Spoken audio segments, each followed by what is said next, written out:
बुंदेलखंड अंचल के किसानों ने खेती में अलग प्रयास कर एक गजब कारनामा कर दिया। बुंदेलखंड के सागर जिले के मालथोन और बांदरी तहसील के किसानों ने पारंपरिक खेती से अलग सेमफली की खेती कर अपनी आमदनी को कई गुना बढ़ाया है। बता दें, कुछ वर्ष पहले तक ये किसान सिर्फ पारंपरिक किसानी पर निर्भर थे। परंपरागत फसलों की बुआई किया करते थे, जिसके फलस्वरूप उन्हें ज्यादा मुनाफा नहीं हो पाता। लेकिन अब अंचल के किसान न केवल आधुनिक पद्धतियों से किसानी का कार्य कर रहे हैं, बल्कि नई नई फसलों की बुआई कर लाखों का मुनाफा भी कमा रहे हैं। बुंदेलखंड की सेम की फलियां अब आगरा, दिल्ली और देशों के अन्य शहरों की सब्जी मंडियों की शोभा बढ़ा रही है। सागर जिले के बांदरी मालथोन तहसील क्षेत्र के किसान अब नकदी फसलों का उत्पादन लेने में रुचि दिखा रहे हैं और नकदी फसलों में से एक सेम की खेती है, जो इन किसानों को मुनाफे का सबब बन रही है। सेम की फसल उत्पादन करने वाले किसान बताते हैं कि 1 एकड़ में अगर वह पारंपरिक फसल गेहूं की बुआई करते हैं तो उन्हें 15 क्विंटल के करीब पैदावार मिल पाती है, जो बाजार मूल्य के अनुसार 32,000 रुपए प्रति की होती है। जबकि इसी 1 एकड़ रकबे में किसान प्रति सप्ताह 10 क्विंटल सेम का उत्पादन ले रहे हैं, जो बाजार मूल्य के अनुसार 40,000 रुपए की होती है। और पूरे सीजन में किसान 1 एकड़ में सेम की खेती से 1.5 से 2 लाख रुपए कमा लेता है। अन्य पारंपरिक फसल के जैसे किसान इसको लेकर किसी मंडी अथवा बाजार में बिक्री करने नहीं जाना पड़ता, बल्कि सब्जी के थोक खरीदार इनके खेत से सीधे खरीद कर ले जाते हैं। बांदरी के 1 दर्जन से ग्रामों में सेब फली की खेती भारी मात्रा में की जा रही है, जहां से बुंदेलखंड की सेम फली को देश के दूर दराज बाजारों में भी भेजा जा रहा है। खासकर सेम फली को आगरा, दिल्ली, पीलीभीत और ग्वालियर जैसे स्थानों पर व्यापारी बेचने के लिए ले जाते हैं। किसानों ने बात करते हुए बताया कि चना, गेहूं, मसूर जैसी पारंपरिक फसलों में किसानों को उत्पादन लेने के लिए 4 माह का इंतजार करना पड़ता है। इसमें खतरा भी होता है। इन फसलों में पानी की भी ज्यादा जरूरत होती है। कुल मिलाकर इन फसलों में किसान को 4 महीने मेहनत करना पड़ती है, तब जाकर अनाज मिल पाता है। वहीं सेम की फसल नकदी फसल है, इसमें व्यापारी तुरंत भुगतान करते हैं। इस फसल का उत्पादन अच्छा होने से यह लाभ का धंधा बन गया है। इस कारण अंचल के अधिकांश किसानों का रुझान अब सब्जी वाली फसलों की ओर बढ़ता जा रहा है। मैं बांदरी नगर परिषद बांदरी, जिला सागर, मध्य प्रदेश से राम कुमार यादव नाम है मेरा। मुझे फसल लगाते हुए 5 साल हो गया और इसमें अगर तुलना की जाए चना मसूर की तो या पिसी की तो एक से मतलब 1 एकड़ में ज़्यादा से ज़्यादा पैदावार 1 एकड़ में 15 क्विंटल गेहूँ निकलता है। तो इसमें 15 क्विंटल गेहूँ की अगर अपेक्षा की जाए कि सरकारी रेट पे तो 20-21 का जाता है, तो मतलब 2021-2100 रुपये का बना। लेकिन इसमें अगर वो तुलना की जाए तो मतलब 15 क्विंटल का 32,000 रुपये। तो इसमें यह है कि 1 एकड़ में अपन कम से कम 1.25 लाख 1.5 लाख रुपए की ये फसल निकलती है सेम। और फिर रेट के ऊपर है, अगर रेट ज़्यादा से ज़्यादा है तो फिर इससे ऊपर भी निकल जाता है।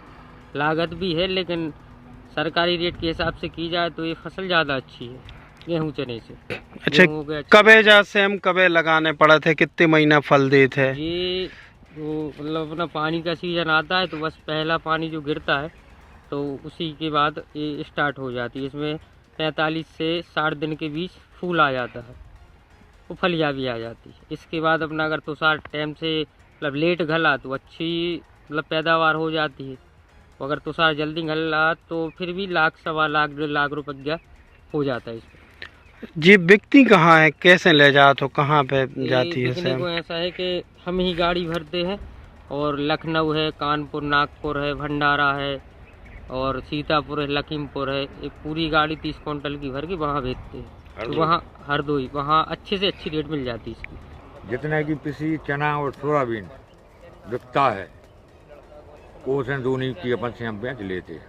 पिसी मिसी में चना मना में का नुकसान होत का नहीं बेहतर बात ओकरा लग जात, तुषार लग जात, नहीं सुन रहे, उतना पानी नहीं हो, किसी की पैदावार नहीं ले पा रहे अपन, नहीं सुन रहे। इसको पानी कम चाहना शाम को 3-4 पानी लग जाए तो 4 महीना 6 महीना चल जाए। कहाँ बेच भी कहाँ जाने पड़त? बेच भाई मंडी तो अपने बांदरी है, बांदरी से अपन लोड करी, हरदोई है, लखनऊ है, नहीं सुन रहे, कानपुर है और हरदोई है, नागपुर है, झांसी है, जहीं चाय भी ना जाओ। कब से कर रही हो जा खेती? 3-4 साल से। अच्छा, क्या फायदा है इनमें? सब कुछ की फायदा है। अब जैसे पैसा ढीला नहीं तो मिला तो है। हाँ। किसी में तो जब बेलू जब साल भर में मिले, उसमें फायदा नहीं है। कितने का हो जाता है इसे हो जा आमदनी? हो अब हो जात हो जे अब हाँ। 2 लाख और गांव में और जने भी लगाए से हमें हो लगाए तो कितने कड़े आती 2-4-6 दिना में, क्या दिना में टूटने पड़ा था? 10-12 दिन में टूल ली 2-4-10 क्विंटल कड़े आवे। बाजार में भाव अच्छे मिल जाते? अब अच्छी मिल जात क्यों मिल जात क्यों नहीं मिलाती यार। दिनों दिन किसान नई नई फसलों की खोज कर रहे हैं और उस फसल को लेना शुरू कर देते हैं जो उन्हें आर्थिक लाभ प्रदान करे। परंपरागत खेती से हटके जो जैसे गेहूं, चना या ज्वार बाजरा जो खेती किसान करते आ रहे, मक्के की खेती करते आ रहे थे, उन फसलों से उन्हें अपेक्षित कम लाभ प्राप्त होता है क्योंकि एक सीमित दायरे में भूमि का उपज जो है हो गया है। लेकिन जो आपने बात की है सेम की, तो सेम एक ऐसी फसल है कि जो बड़ी आसानी से अपने क्षेत्र में हो जाती है, ज़्यादा देखरेख की आवश्यकता भी नहीं पड़ती है और यदि उसको व्यवस्थित तरीके से लगाया जाए तो किसान भाई अच्छी आमदनी उसकी प्राप्त कर सकते हैं। तो पहली चीज़ तो ये है कि जो भी किसान भाई सेम की खेती कर रहे हैं हमारे यहाँ, तो वो एक अच्छा प्रयास है उनका और निसंदेह उनको आमदनी हो रही है तभी उसको आगे बढ़ा रहे हैं वो। और इसको व्यवस्थित तरीके से करने के लिए हम विभाग की तरफ से भी जो ड्रिप के साथ यदि वो सेम की खेती करेंगे तो उनकी उपज में भी वृद्धि होगी, पानी कम लगेगा और जो जड़ें हैं उसमें खरपतवार भी कम होगी। तो कोशिश करेंगे कि इस तरह की जो सुविधाएं हम किसानों को प्राप्त कराएं।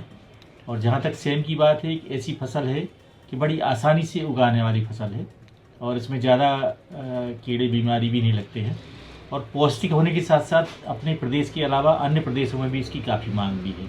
जैसे यूपी में भी जाता है, आपका छत्तीसगढ़ है, आपका दिल्ली तरफ भी जो आजकल पौष्टिक भोजन की तरफ जो लोग जा रहे हैं, वो बीन्स उसमें काफ़ी उसको उनको फ़ायदा देता है और प्रतिदिन की सब्जियों में वो उसको शामिल करके जो पोषक तत्वों की कमी है उसको पूरा कर सकते हैं। बीन्स यानी जैसे सोयाबीन है, तो सोयाबीन तो आ जाती है उसमें, लेकिन ये सेम की जो फसल है ये भी काफ़ी पौष्टिक होती है, विटामिन और प्रोटीन से भरपूर उसकी वो होती है और खेती भी बड़ी आसान भी है, कोई ज़्यादा मेहनत की आवश्यकता नहीं होती है। किसान सीधे बीज लेके खेतों में भी लगा सकते हैं या दोनों में या प्लास्टिक के बैग में लगा के उसको खेती में रोपित करते हैं। तो निसंदेह अच्छा प्रयास है हमारे ज़िले में जो इस तरह की किसान खेती कर रहे हैं सेम की। हम इसको बढ़ाने के लिए हम क्या कर सकते हैं, इसके बारे में हम प्रस्ताव तैयार करके संचालनालय को भेजेंगे और यदि किसानों को इस संबंध में कुछ अनुदान सहायता प्राप्त होती है तो उसके हम देने का प्रयास करेंगे। अगर आप ये वीडियो YouTube पर देख रहे हैं तो हमारे चैनल को सब्सक्राइब करें और बेल आइकन को दबाना ना भूलें। अगर आप Facebook पर ये वीडियो देख रहे हैं तो हमारे पेज को लाइक करें।